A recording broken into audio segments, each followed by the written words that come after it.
Alright, this is kind of continuation from the previous video. I was doing some plate heights and showing you how I was going to figure those out. Sometimes when you get into another drawing, sometimes you'll have multiple scales from previous jobs if you're using a lot of the notes and stuff. Like 1/4 inch scale, sometimes I've done stuff that's 3/16 inch scale. And so if you're not careful, you can start copying and end up with several different sizes. As you can see here, I've got this size, which I already know is 1/4 inch scale. These are, I'm not even sure what size they are. They're either 3/16 or something, but these are even bigger. And so the arrow's kind of wonky there, but I'm not sure how that happened. But anyway, one way to check to see what your drawing scale is when you're in model space is just to use the Dimscale command. And it's Dimscale. I'll hit enter. Down here it says 4 foot, so I know that that's 1/4 inch scale. And the reason I know this is I want to do LE for a liter. Okay, it's trying to jump way down there. Right click again, then I can type my text. Brick as selected by owner. A lot of times I'll use this in my deal because they're not sure who they're going to be using. They want to be the ones to pick out the color, the type of brick, whatever, so that way it puts the onus on the contractor to coordinate with the owner to say what is it that you want. So anyway, I can see that this is 1/4 inch. Now this is a very large, we're doing it at 3/16 scale. Normally you would typically want to use 3/16 as your dim scale, which is 64. But in this case, I have so much that needs to be noted that 1/4 inch scale text actually still shows up really well in the 3/16 scale.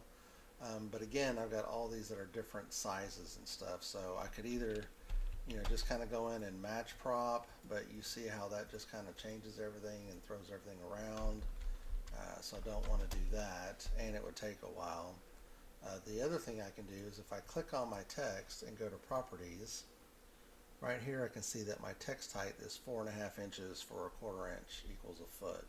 So what I can do is I can select one of these texts, left click on it, and then come down here to select similar, and it literally is selected all the text, even this stuff up over here, which I don't care about. But I can now go into my properties over here, and under text height, obviously there's multiple sizes, but I can come in and type in 4.5 inches, and it will now change everything to 4.5 inches. So I am going to have to make some changes and stuff though.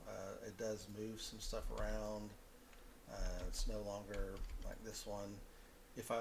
I'm pretty particular. I like if my arrow is going to go this way, I like all the text, like how this is lined up, to line up here. So this one has shifted, so I can highlight it all, right click, go to paragraph alignment, do left align, so now everything is on this side, and I can then move this up and over. But as you can see, it's kind of getting in the way of some of this other stuff, so I'm going to have to use some kind of moving stuff around and adjusting stuff. Also try not to do this.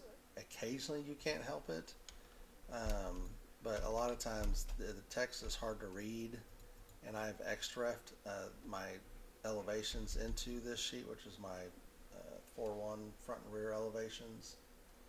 And so with that, you can sometimes put in a box and trim out the trim and stuff, but then I would have to do that in my base file. So a lot of times I try to then just take these and pull them out, and just line them up in a way that makes sense. So again, you don't want your arrows going across. My tracking somehow got turned off, I think. It looks like it's on. Let's see.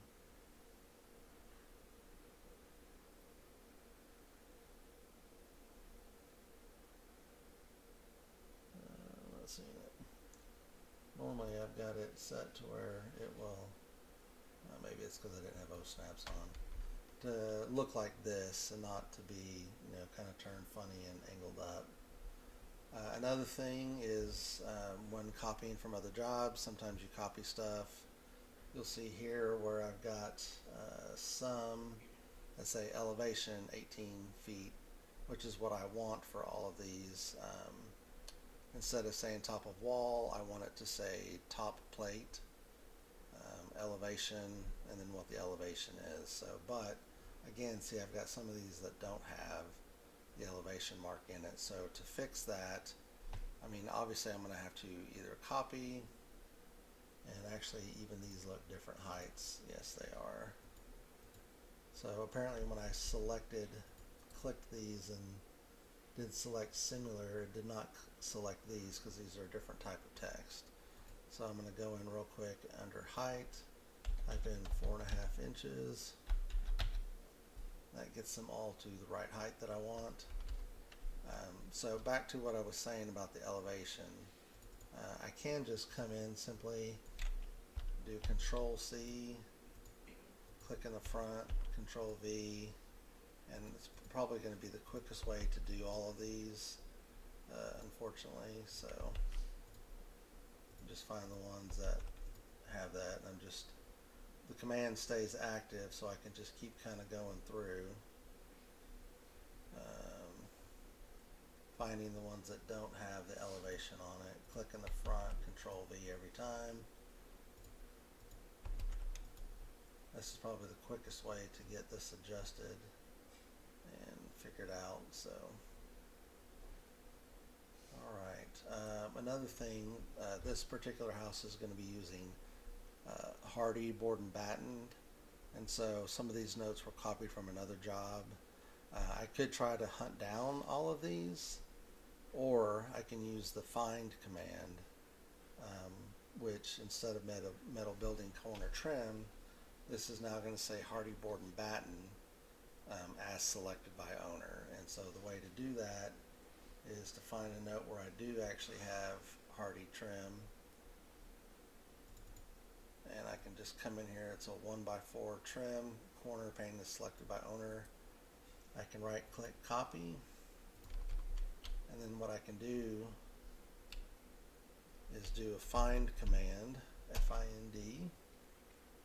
And so I had seen earlier there was something else. I'll do that again here in just a minute. But so what I want to do is find, and for some reason when I'm typing, typically everything is auto caps, but when you type in here, it literally, you have to turn the caps lock on just to get it all to show up. Metal building corner trim as selected by owner, period. And I want to replace it with what I had just Control V copied earlier. Corner as selected by. It's going to make me type the rest of that. I'm not real sure why. Or not. Let's see.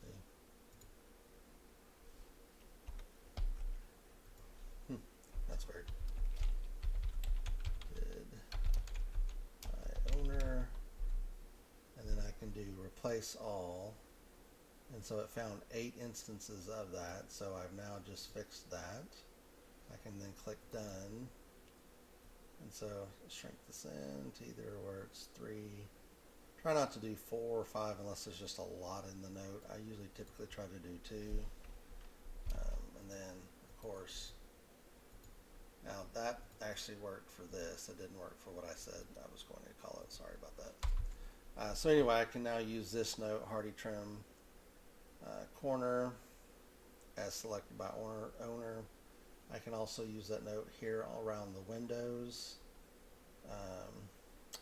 Let me find that one that I was talking about earlier.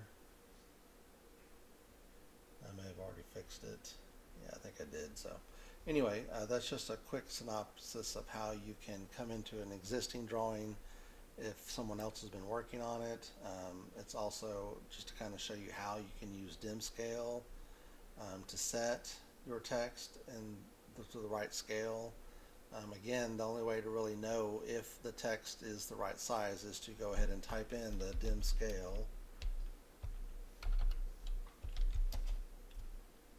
Look down here, it's 4. I usually have on my mouse pad super large, and I have a custom design so that it's got all the scales off to the left because I always have to look back and reference them. But I always know that the Dimscale 4 1/4 inch is 48 inches basically, which is 4 feet. So, and then I'll do the LE command for a liter text. Left click, right click, and then that gives me my text box, a little roof, yes, and so I can just hit enter. What those was, okay. Another thing that I do, you'll see how this arrow is a little bit bigger. I don't like how small it typically does it, so I'll come in here and select this as an 1/8 inch. There is another way to do that, but sometimes when you're operating on a previous drawing and you're using previous things, that's a little hard to do. But again, you can select these and do isolate, IL for lay ISO. Kind of clears everything else out, and you can more easily go in and match prop, you know, all of these arrows just to make sure they're all the same size, which they already are. So, and then LL for lay on. You can check out my video on short key commands. I use them a lot to help speed things up. Again, I want this to be aligned over on this side, so I highlight everything, right click, select. This time I'm going to use right, and so now it kind of put it over the right, but not exactly where I wanted it, but I can stretch the arrow out to be there. So, alright, thank you for watching.